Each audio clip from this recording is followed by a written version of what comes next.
For we wrestle not against flesh and blood, but against principalities, against powers, against the rulers of darkness of this world, against spiritual wickedness in high places.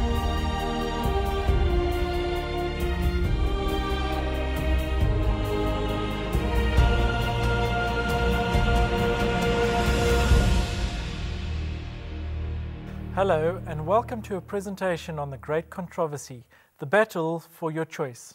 This is the 6th presentation in the series and is entitled The Temperate Frontal Lobe. I want to remind you about the book, The Great Controversy, on which these presentations are based, and encourage you to try and get it and read it. It will be a great blessing for you. I also want to remind you that at the end of each presentation, there will be details given to you about how you can get a free copy of this book, which is a abridged version of The Great Controversy and is entitled The Great Hope. In our previous presentation, we looked into the frontal lobe, the heart, the mind, where we make our decisions, and we saw the different lobes. The frontal lobe was the lobe in the front, and this was the seat of your spirituality, the seat of your morality, and the seat of the will. That's where you make your decisions, what makes you you, and where you make spiritual decisions as well. We also saw that in the forebrain, it was the control center of your being. This is just a recap of the previous presentation. It's where your unique individuality lay, what makes you you, what makes me me, what makes us different. It's where trustworthiness and reliability were, and we saw that there wasn't much of that left in this world. We don't trust and we can't trust each other. We can't even trust ourselves. Interpersonal relationships, the relationship between people, between husbands, wives, and why there's major problems between those relationships. We also saw that intellect, sound reasoning is seated in your frontal lobe, and we don't see too much of that today either. And it's also the seat of judgment and the area of self-control. We are in a battle, as I've said a number of times, and when we are in a battle, there is an enemy. Who is our enemy? On the screen, we're going to read from Ephesians 6, verse 12. For we wrestle not against flesh and blood. What is flesh and blood? That's against you and me, against people, against the physical beings, but against principalities, against powers, against rulers of the darkness of this world, against spiritual wickedness in high places. And 1 Peter 5 verse 8 says, be sober, be vigilant, because your enemy, the devil, our enemy is the devil, as a roaring lion walks about, seeking whom he may devour. I now want to let you into one of the best strategies that our enemy uses against us. It is called Intemperance. We spoke about temperance in the previous lecture. We're now going to talk about intemperance. To get our choice, the devil also uses modifiers and influences our choices. And so, do you want to hear how he uses intemperance to do this? I'm sure you do, because there's nothing like knowing your enemy's strategies to be able to counteract them. Let's look into the devil's strategy to modulate your choice. First of all, he wants to make sure that humans have an unhealthy body. We touched on this last time. Because an unhealthy body is a prerequisite for an unhealthy brain, an unhealthy mind. And an unhealthy brain is a prerequisite for an unhealthy mind. And an unhealthy mind is a prerequisite for an unhealthy choice. Proverbs 5 verse 28 says, ye shall be temperate in all things. Temperance is something we need to know about and add to our knowledge, as Peter says in the book 2 Peter 1 verse 6, add to knowledge temperance, and to temperance patience, and to patience godliness. We touched on what temperance is and what it means to be temperate. Being temperate means to use in moderation, just enough. Moderation means just enough, not too much, not too little. Those things that are health promoting. And to abstain, that means totally stay away from, not use, abstain from those things that are health destroying. So temperance, using in moderation what is good and totally avoiding those things which are health destroying. Okay, let's briefly look at the things we must totally avoid or abstain from. First of all, drugs that damage our frontal lobe, our minds, our brains. The first one is illegal or illicit drugs, and we're going to just talk about a couple of them in a moment. The second thing, of course, is certain prescription drugs. You can go to a chemist, you can get them prescribed by a doctor, and certain of those drugs do influence and can cause damage to our frontal lobe, and you need to be aware of them, and we'll talk about that in the next couple of slides. Other social drugs, of course, do too. Alcohol, caffeine, and nicotine. And we're briefly going to go through some of these drugs that influence and affect our frontal lobes and cause damage there. So let's talk about abstaining from drugs, illegal drugs. First of all, in South Africa, we call cannabis dagga. It's an illegal drug that harms the brain, particularly in developing fetuses. So if the mother is smoking cannabis, the baby especially will be affected. And cannabis affects the baby's mind. It also affects the lungs and causes problems afterwards when the baby is born. It affects attention, memory, and learning.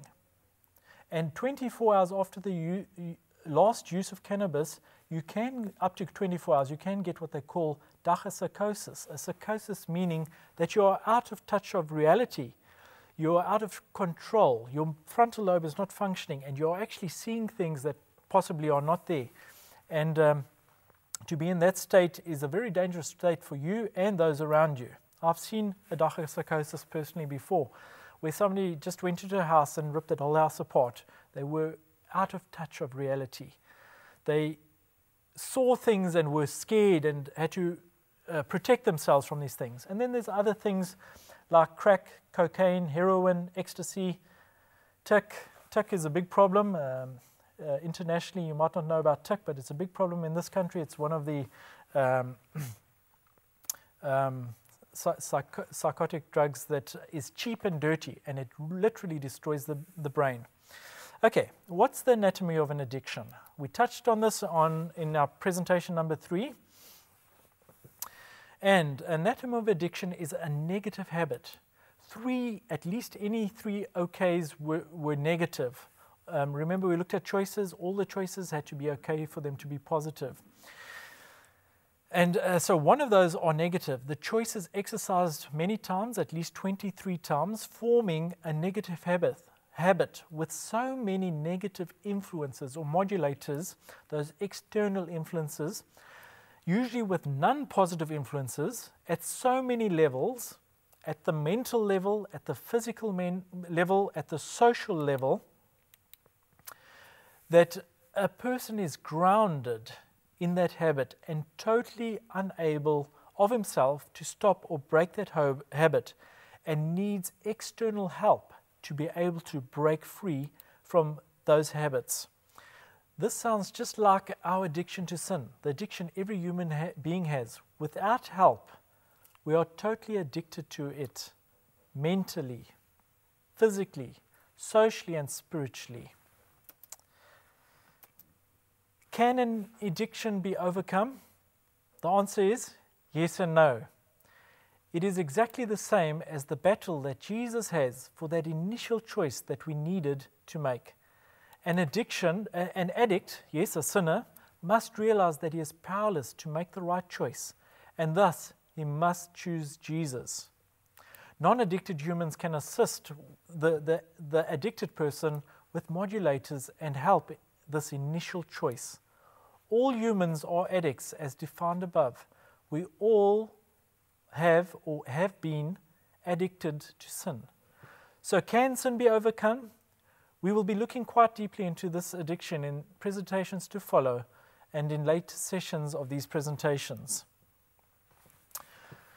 Okay, once this initial choice has been made, then with assistance, physical, mental, social, and spiritual assistance, this is what we Christians need to be doing. This is called practical Christianity, the positive choice to stop using the drug. 23 times can be made and overcome. Remember, to break that habit, we need to form a new habit, and forming the new habit is going to take 23 times or repetitions to start forming the new habit. So we can assist somebody to break that habit. The addiction to the drug can often be easier to help with this first initial choice. And the addiction, because the addict's condition is much more obvious than the addiction of many other sins. For instance, anger or rage. These are addictions. Okay.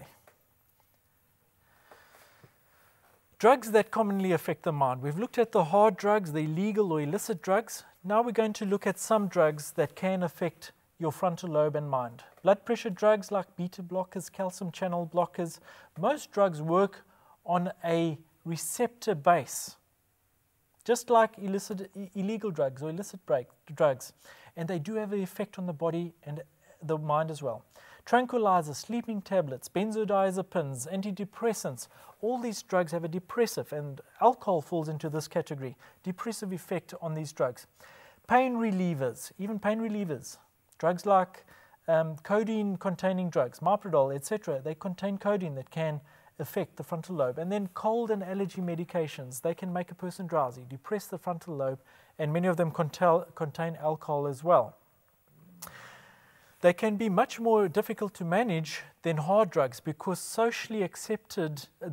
socially acceptable and easier to obtain, and they more acceptable and not as obvious to as a hard drug addict to say, this is my problem. There's a warning that I just want to put in here, being in the medical profession myself. Never stop one of these drugs abruptly. If you've got high blood pressure, be careful. If you need one of those drugs, be careful. Talk to your doctor or look and find suitable and responsible and adequate alternatives. The reason why I say this is because we need to be responsible in our choices. Let's use high blood pressure as an example. Some do affect the frontal lobe to a degree, but if your blood pressure is excessively high and not adequately treated, one can have a stroke, causing much more profound frontal lobe damage than using a drug. So educate yourself about lifestyle changes. Always start at the basics. First, get your lifestyle in order. For instance, with hypertension, monitor your blood pressure. Check that it's coming down by making the new start, which we spoke about. Getting your nutrition, exercise, water, sunshine, temperance, air, and trust in God all sorted out. And you will see improvement with a positive lifestyle. This is when you need to go and see your physician and discuss reducing and coming off your medications. Okay, social attitudes. The problem is, when somebody goes to see a doctor, they kind of feel cheated if they walk away from the doctor without a prescription or a drug. And media bombards us with over-the-counter medications and medicines. Caffeine and alcohol are socially accepted and culturally accepted drugs. And nicotine is still treated as a legal lifestyle choice, not as a powerful mind-altering drug.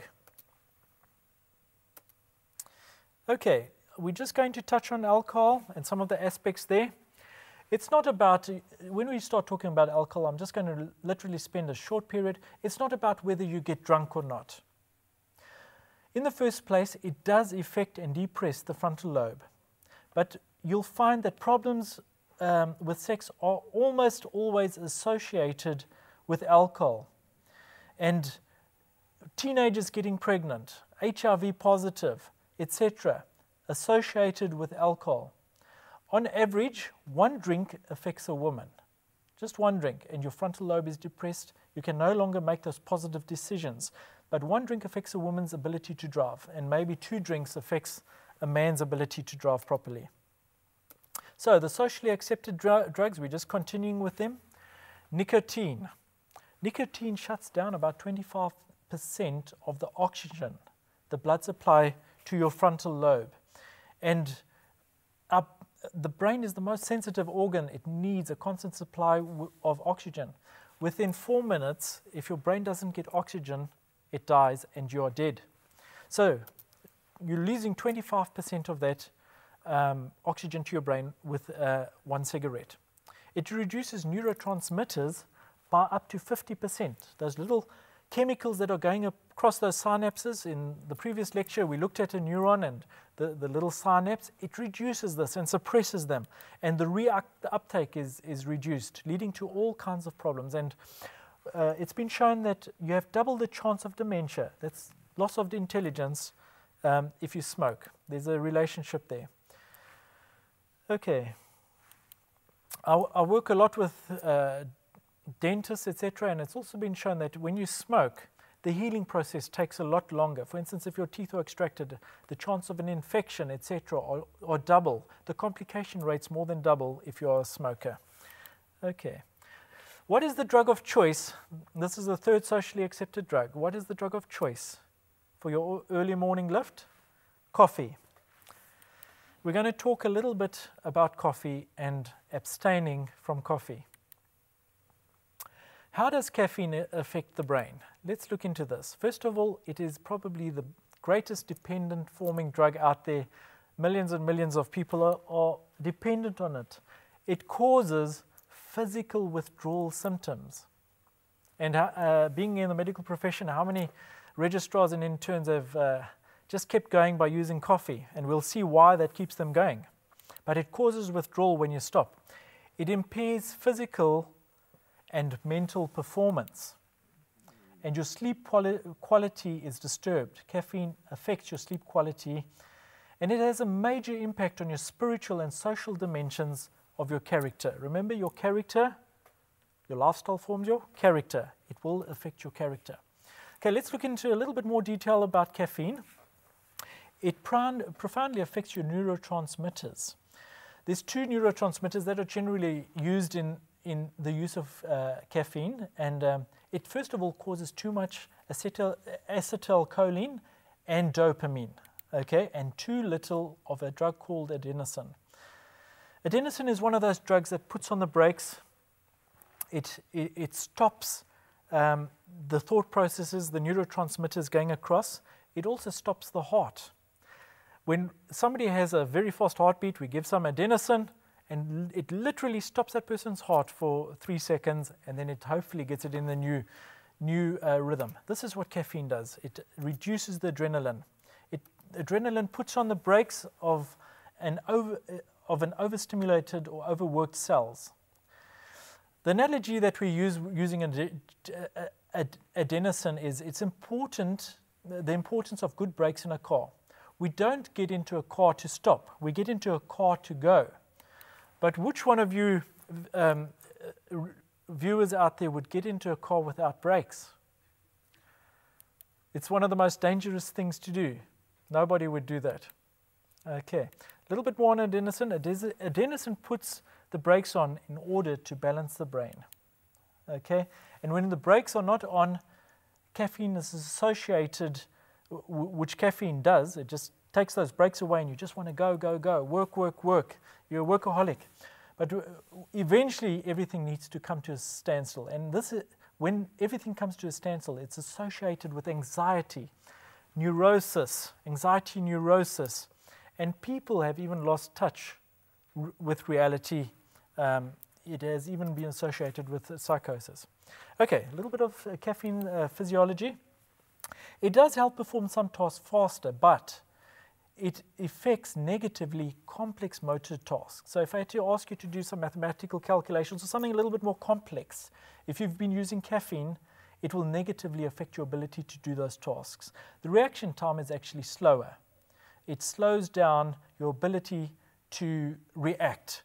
Even though you feel maybe a little bit more alert or awake, it slows down this reaction time.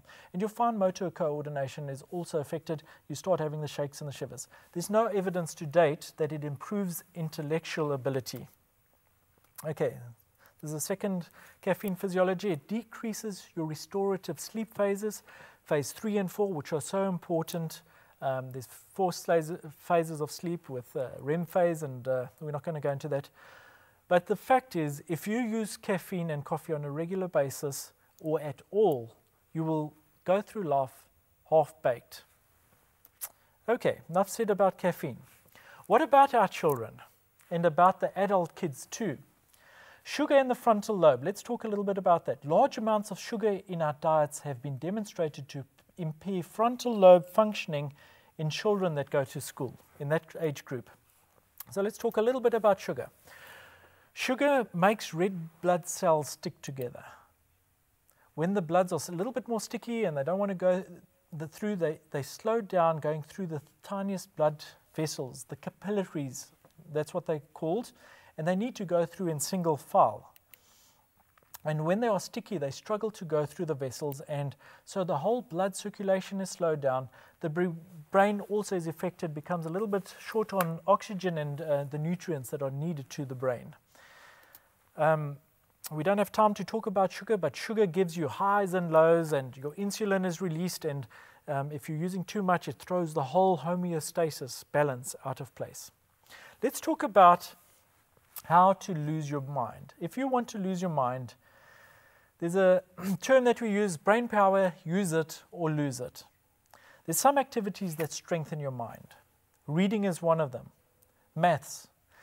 Reading is very interesting. I just want to go back to that point. Reading is a process that your mind's going through the whole time. It's taking letters, putting them into words, words into sentences, sentences into a thought, and this is going on in your mind the whole time.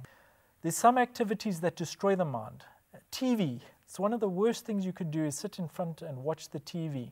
Also multimedia, computer games, social networks, music, mix it, and excessive and non-productive internet use.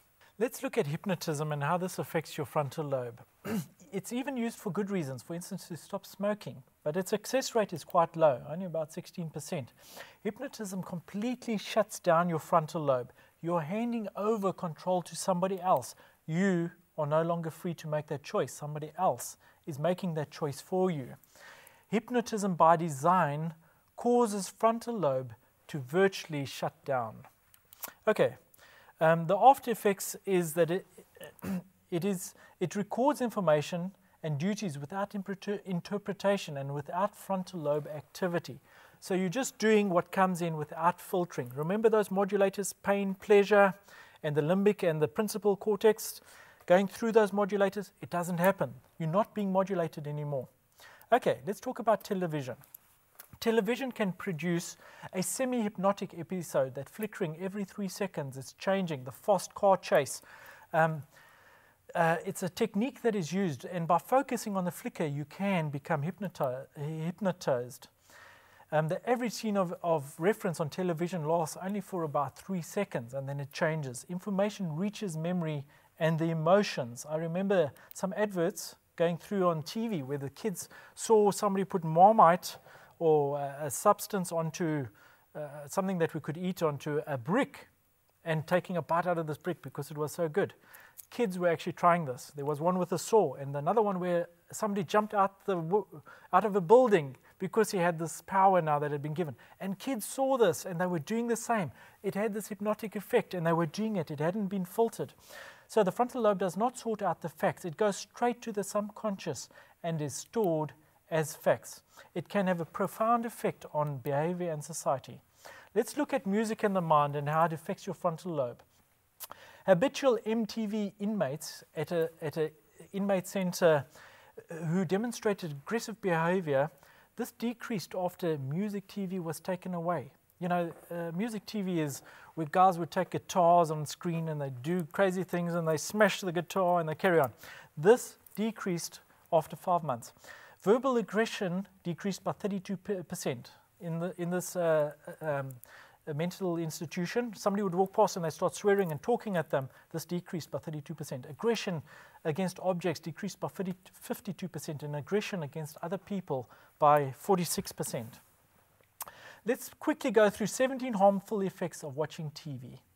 It produces that hypnotic effect. It bypasses the frontal lobe filtering, as mentioned. It reduces interest in reading and learning.